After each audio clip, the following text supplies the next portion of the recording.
Hello YouTube and welcome to GrunfWorks Plays KSP. We are continuing right where we left off in the previous episode. And that is, we will be going to the moon. By the moon, I just mean some sort of a flyby or something, just to explore it, to start getting missions from there, because I think that would be enough.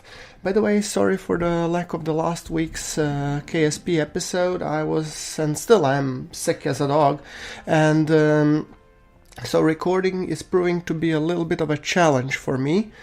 However, my voice has a little bit recovered, so I'm now using this opportunity to record at least one or two KSP episodes that should hopefully last me long enough to be able to, last the cold and influenza that I've contracted. Anyway, let's research the steering wheels and the fins, which we will need. Let's upgrade the launch pad. Should I upgrade or not? It should increase our maximum vessel weight, astronaut complex, so that Kerbals can perform EVAs. I do want to upgrade some buildings, I can tell you that much. A launch pad is one of them, definitely. Vehicle assembly building, ooh, that's pricey. I'm not sure if I want to upgrade that one just yet. But the launch pad, that's cheap enough, it should be possible to. I think the weight is more stringent than the parts. Tracking station, I don't think I need it just yet. So yeah, let's first do this. I have contracted another contract which requires me to test this Juno engine. So this is a ridiculous little craft that will be doing just that. Testing just the Juno engine without anything else. Run test. Thank you so much. That is definitely the contract done. Right. I would prefer to do, real, play thing. But at this point, this couple of smaller tests, I don't mind skipping some just to get ahead. Right. The idea was that we actually get to the moon. Now I want to consider upgrading the facility. It's pricey, I know, but if I want to be launching the ships to the moon, I need more parts and I need bigger weight.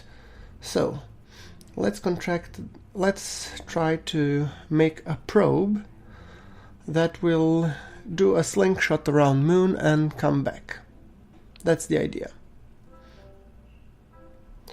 The idea is to create a craft which would be probe controlled, which would basically go to the moon and return back with some science. And if it goes just to the moon's sphere of influence, I'm happy. So, put several of the thermometers, pressure meter, radial parachute, because I do want to return them. I think I'm gonna go with two. Two should be enough.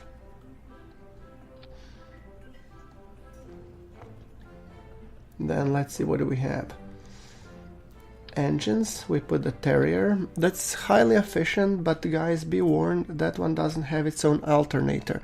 Meaning, if you use it, it will not be recharging your engine. So I do have to keep reminding myself to get the solar panels sooner rather than later. For the time being, we'll just try to survive with a bunch of batteries. Let's just put the antenna so that we can remote control the craft on ascent. Another antenna that we can communicate back to the moon, or MUN as they call it here. Okay, and then I think 4 batteries should be able to do it quite nicely. And that is my Explorer. Let's not call it Exploder. Explorer will be doing fine. Now, so that's the craft that I want to be sending into the orbit around Moon. Moon Explorer. Note that we'll just do a flyby moon. We won't perform orbital insertion or anything crazy like that. So, there we go. Looks decent enough, right? Let's put it up. See what happens. Okay, now I need a stage to get it to the moon. So you always, when you're designing rockets, I'll do a special tutorial on it, but you always have to think backwards. Okay, first you think about the destination. What is getting there? And that's the probe that I've designed. And then, okay, how do I get it there? And that's what I'm currently designing. That thing, and if I put like triple symmetry, I'm not gonna put solid rocket boosters just yet, because I think at this point, yeah, they are pricey, but they're not that pricey. So usually the solid rocket boosters are much cheaper. The liquid fuel tanks are more expensive, but at this point on the liquid fuel tanks you can actually regulate the thrust, which is actually a big boon to have them. Let's put some fins or winglets. That should hopefully allow for some more, how to say, controllability. Let's check our staging. We want first that the 3 reliant engines fire, and then when they get discarded, then we will be firing the main stack. I think it's good enough. Let's give it a test run, shall we? Okay, here we go. Oh, no SAS modules. Well, let's launch it anyway. How hard can it be to control it, right? Okay. 1000 meters. Let's just correct the roll. And let's start our gravity turn. Oh, I'm a little bit too high up. I want to start my gravity turn, please. Come on. Come on. Come on. And... come on. Stay there. Oh, this is like a game of a buckaroo. Come on. Okay, perfect. Now, stage. And whoa. Okay, I'm pretty sure we can actually scrap that launch. I was trying to get any sort of control there, but obviously no point.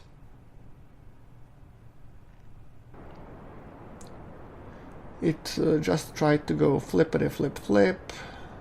At this point I just, said, no point. Hit the chutes and decided to call it a day for this probe. I obviously need something that has stability assist, or I could do it self-stabilizing, but I don't think I'm gonna go that way. I prefer the stability assist if I'm going to go to the moon. So, long story short, I think we will need to use a Kerbonaut. So, let's just time accelerate this. No point in you enjoying the full beauty of this vessel's going down. I mean, I'll see if I can at least scrooge some science out of it.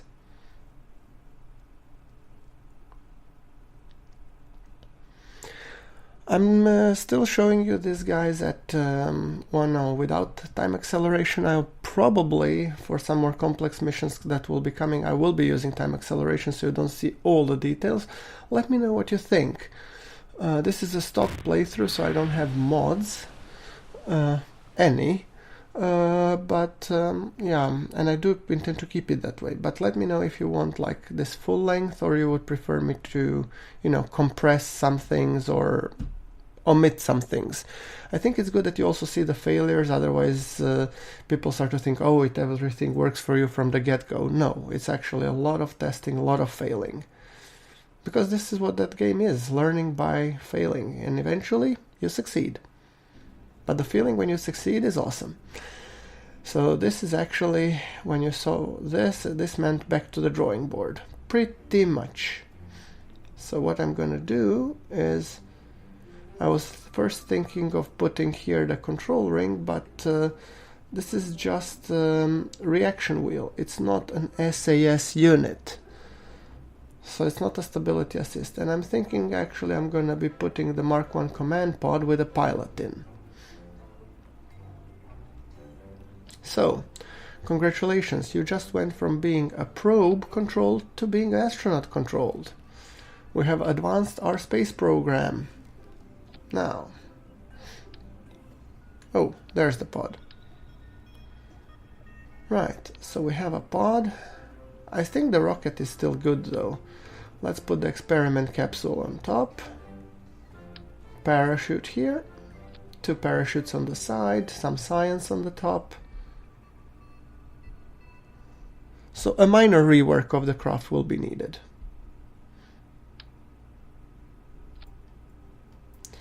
I'm gonna put the heat shield because if we are returning from Moon, we might need it. Usually if you just perform a suborbital flight, the heat shield on the capsule itself should be fine, but if you're coming from the Moon or further away, then you might need a heat shield. I think the rest of the rocket is more or less fine. I just don't want to rotate it so that it's at starting point it's easier. Oh, hold on.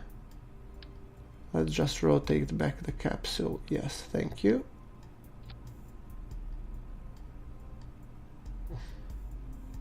Okay, science parts.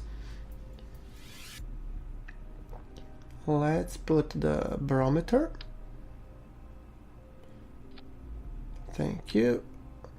Thermometers, 4 of them. Mystery goo. I'm thinking like 2 should suffice, right? Thank you. And I would like to put parachutes, please. So I'm gonna move you here, sunshine. And parachutes, I'm gonna be putting 2 more radial ones here. I know I'm overkilling it, especially for just the command pod, but guys, honestly, you can never have too many parachutes. In the real situation they would get tangled up, but hey, this is KSP. Okay, batteries.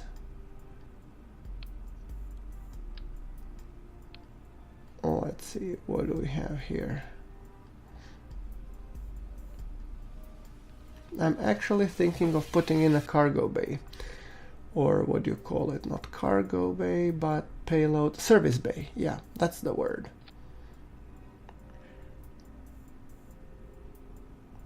I think that will be actually handier. So let's put this guy in. Perfect. Nice. So let's open this. And now let's cram these 2 in.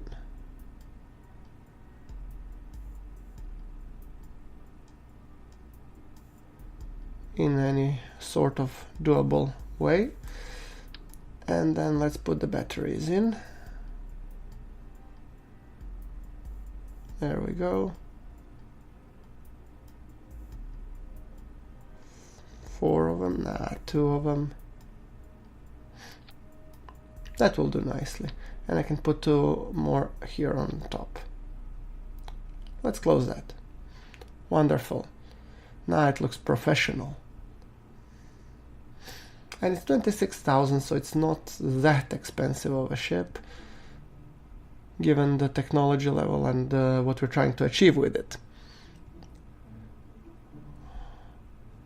I'm thinking of putting Valentina. I already killed her once, and Jeb has already 1 star, so I don't want her to be jealous, so let's launch her. And look at this, we have the SAS, Stability Assist. Valentina, I love the fact that you're a pilot. Oops. You know that saying, check your staging, right? Well, congratulations. You survived the flight. It was awesome. Yeah. Now, just this decoupler fired a little bit too early. There we go. Now we're ready. Just checking everything else, that everything else is a-okay. I'm trying to find a good way how to launch this. I do want the fins to be parallel with the direction we're heading, so I think it will be fine. There we go. Oh boy, now the whole nav ball is skewered. Doesn't matter. I'll just rotate it back and then we'll go for the 90 degrees. Valentina is looking super confident. Launch is proceeding nicely. Time to start our gravity turn. Let's hope it goes better than the previous one.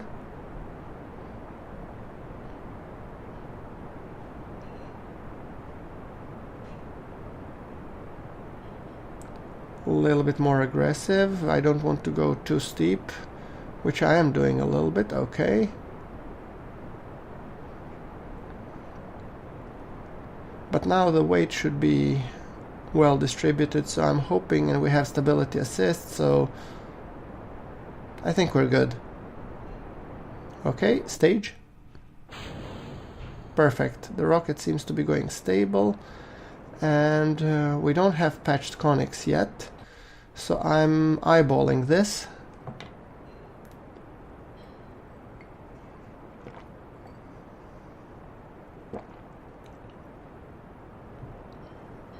$76. Around 100, I think I'll call it a day.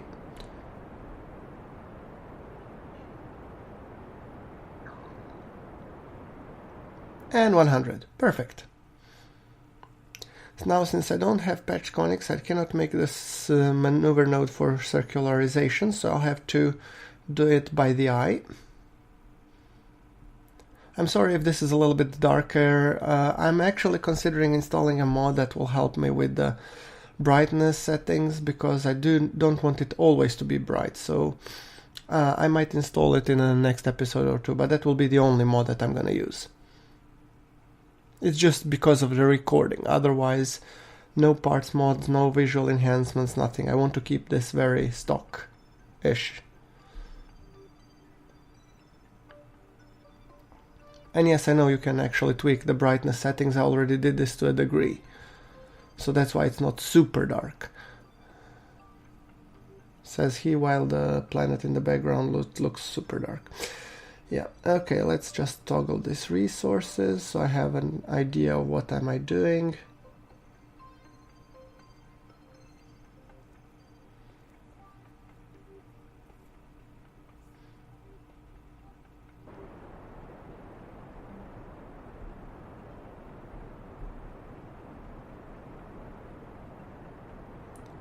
Okay, so far burning, and I'm trying to keep the apoapsis the same.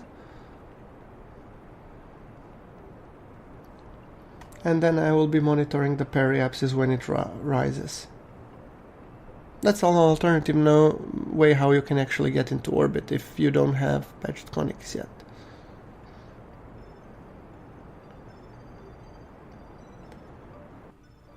Okay. Okay, I already passed the apoapsis, then I want to be burning a little bit more on the bluish side of the nav ball, just to make sure that I'm still at apoapsis while I'm burning.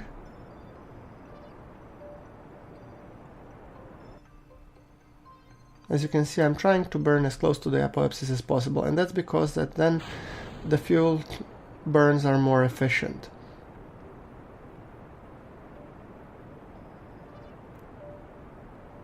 Okay, periapsis has come up. Now I'm just monitoring it until it comes to 86 by 100. I'm gonna time skip a little bit until it comes 100 by 100, but I'm just thinking if I have some science I could actually take it. No matter.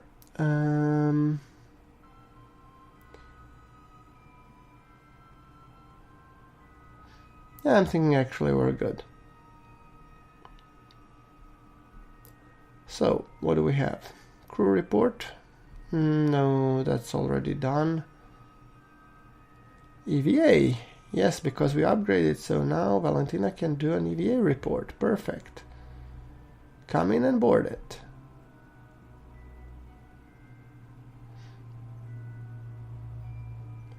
Collect all. This is wonderful. Log temperature. No. Okay, does not matter. And now the idea is I want to, when I see the moon rise on the horizon, that's when I want to burn towards the moon. And that's a very, very crude way on how to get to the moon, but it works.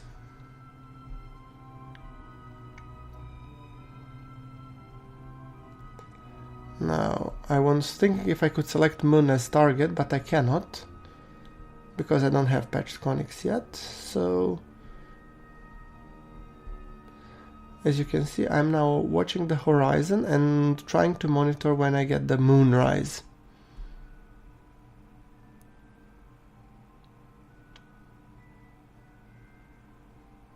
I'm expecting it to happen rather soon.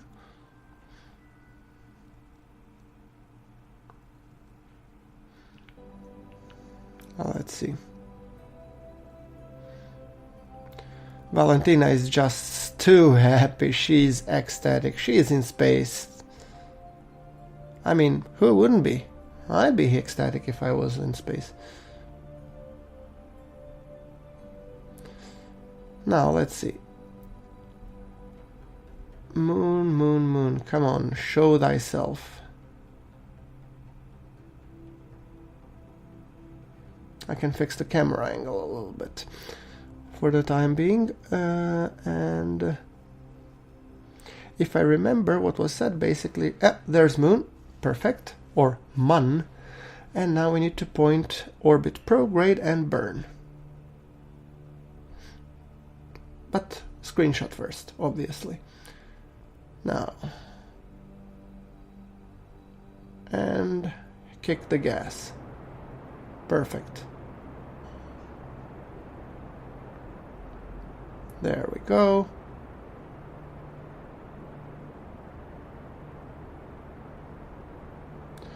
Now we are extending our apoapsis until such point that our trajectory intersects the trajectory of the moon, roughly.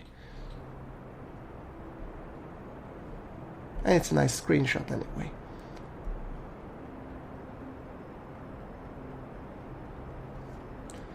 There we go. I haven't played much without patch conics, so I don't know if it will show us that we have a moon intercept or not. I don't think it will.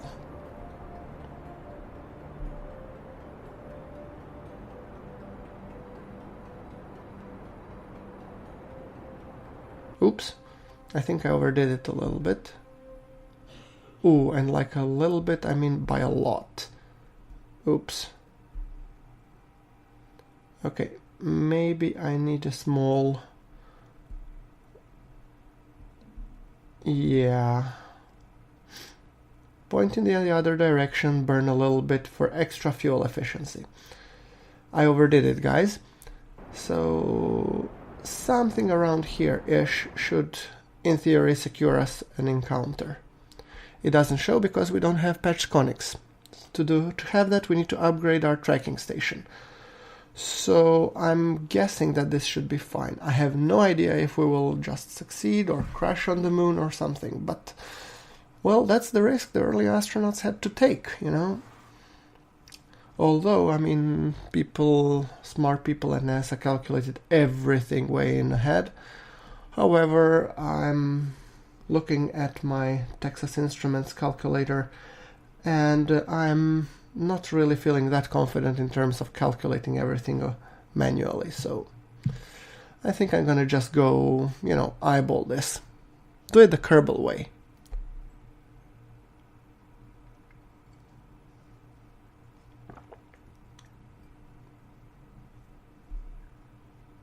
I think it looks okay. I'm just lowering it a little bit so that they're on the same plane, sort of. I look at this when I have a moon's orbit like flat, then I'm trying to see if my orbit, the one that I'm planning to go, is roughly on the same plane. Ooh, now I overdid it. Darn it.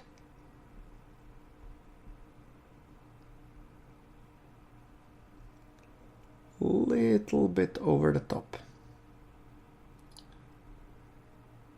Just a little bit back. With slower thrust. There we go. I think this should do nicely. Perfect. Now I have no idea if that will work or not, but let's assume it will.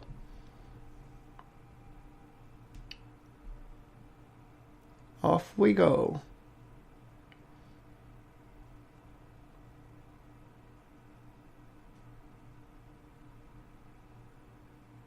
Let's see if we can get a cool, you know, shot of the moon coming. Oh, there's moon. Hi, moon. Oh, and yes, look, we are in the moon's sphere of influence. We're just passing hi. Or we're just passing to say hi.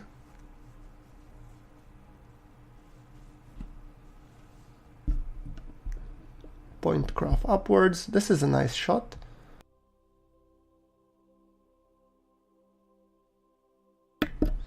Let's get some science. Crew report. I'm trying to find a good landing space. Yeah, I mean, don't go over yourself for the time being.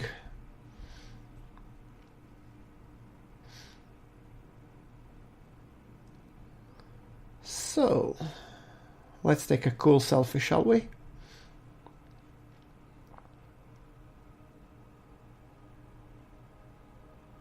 There we go. Perfect. Selfie taken somewhere here. Let's turn her around now, shall we? Perfect. Come on, Val. Smile. There you go. Perfect. Look, she's happy. Oh boy. Big smile. Wow. She's just shouting, wow. And EVA report. Well, that will help us advance our science.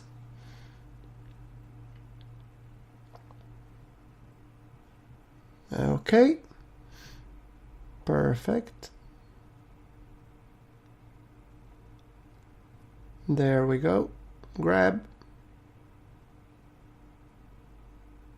And board. Perfect. Let's see. Collect all the signs that we have. Wonderful. And now we can pass along and just enjoy the view. And since this is a post-recording, I'm not exactly sure if I have actually observed the mystery goo around Moon. Yay, because I've put it in such a nice container that I forgot that I even have it. Genius, right? I know. Well, yeah, I don't think I have actually observed the mystery goo. Well, there's always something for the next time.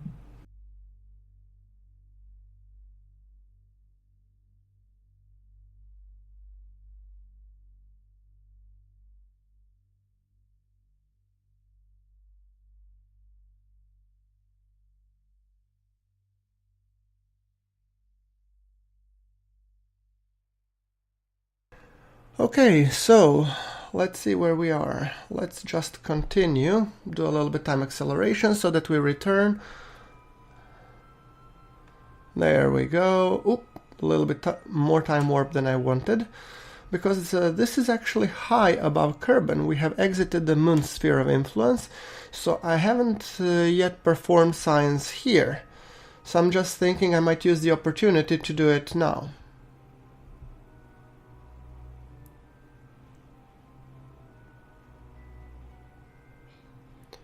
Where are you? Thermometer, let's log the temperature. Yeah, high above carbon, perfect. Log pressure data. The instrument reads 0 as if we were in vacuum. Huh. No shit, Sherlock. Calling in from space. EVA report. Perfect. That will be a nice chunk of science that will help us advance our program. Transfer everything to the storage container and let's... Now, what is our periapsis? I have no idea, but I'm thinking I'm actually gonna do one loop around Moon. Or, sorry, around Kerbin.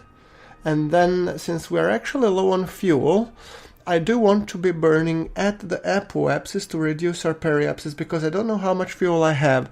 I could have tried to burn earlier, but if I did that, there was no guarantee that I would have make it back successfully. So, and we have plenty of electric charge and we don't have life support issues, so we have all the time in the world to just nicely come to the apoapsis and then reduce the periapsis by burning orbit retrograde. So, apoapsis, which is right about now. Let's stop the time warp. And let's burn. Periapsis, I'm monitoring it until it comes to around 30 or 20-ish. Let's a little bit more. Oop, there we go. 23,791. I'm happy with that. So this is the reason why I also took the heat shield, because I'm coming in from a rather high orbit. I'm coming in pretty hot. So I will be coming in and I still have fuel left, which means when I re-enter, I'm just trying to find Kerbin at this point. There you are. Perfect. Let's do a little bit of time acceleration, and by a little bit I mean maybe 10,000, yes. There we go. Ooh.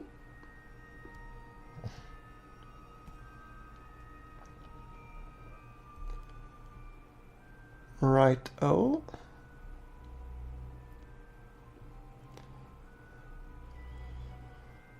Okay, so now as we are descending, I do want to orient myself orbit retrograde. I will use the remaining fuel to slow us down as much as I can.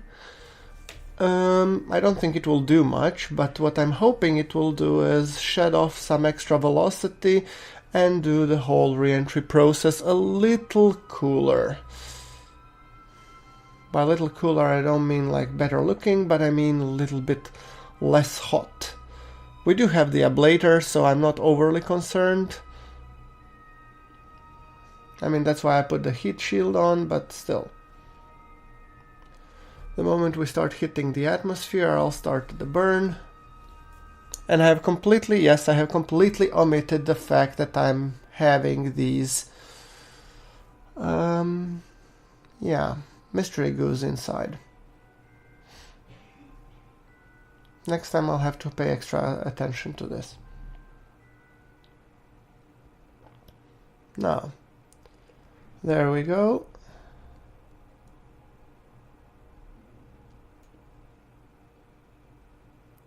And we are re-entering because the music finished.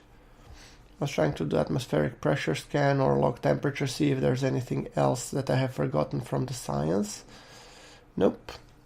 We got it all, and we're starting to burn. So,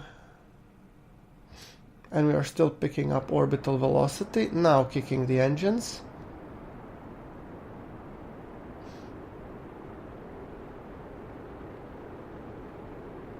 Always the risk of overheating, of course, but then again, all I'm trying to do is just decelerate as much as possible, while trying to keep orbit retrograde. And then when we are done burning, I will actually stage to get rid of the extra weight. There we go. And I should be decelerating much faster because this capsule and everything is much lighter now. And we do have the ablator, which is now being consumed. So I think we'll be fine. Oh look, moonrise. We've just been there.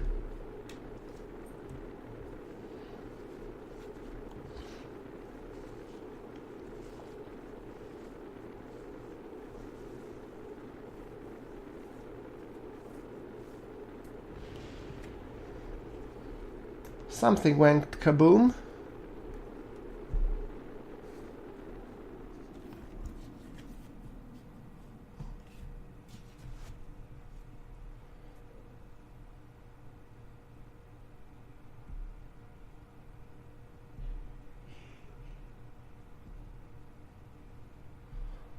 Okay, final screenshot from the re-entry before moon goes beyond the horizon. And we can already deploy our parachutes.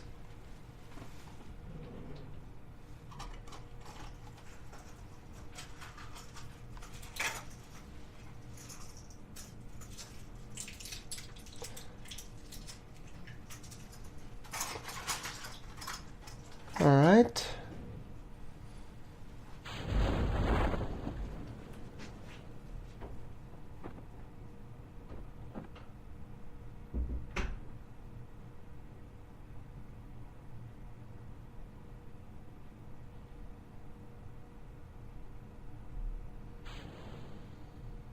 Oops. I wanted to... It's always funny.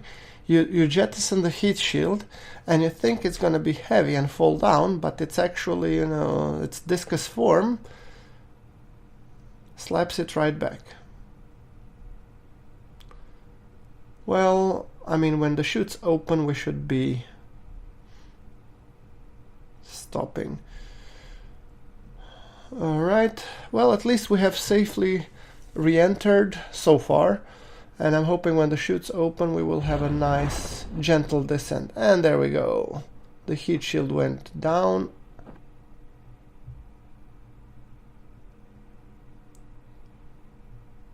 For a splash, and I think there it goes. And we can actually just enjoy a nice soft splashdown, 3.6 meters per second. That's really, really nice and gentle.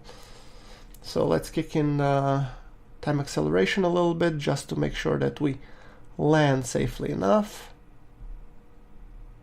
We have another 550 meters to go.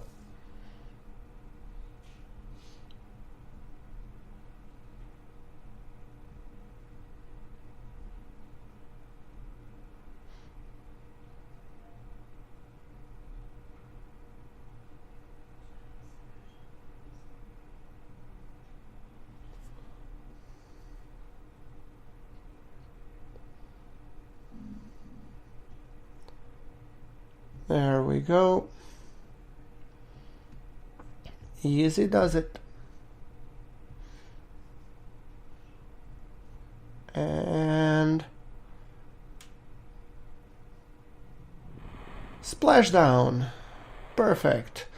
Valentina, the first Kerbal to have left the Kerbin sphere of influence and went under the moon. Well, let's see if we have some more log pressure data.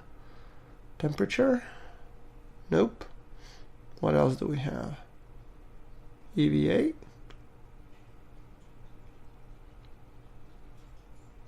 Well, I think that's it. Let's recover the vessel. Okay guys, so let's just review what we have gotten.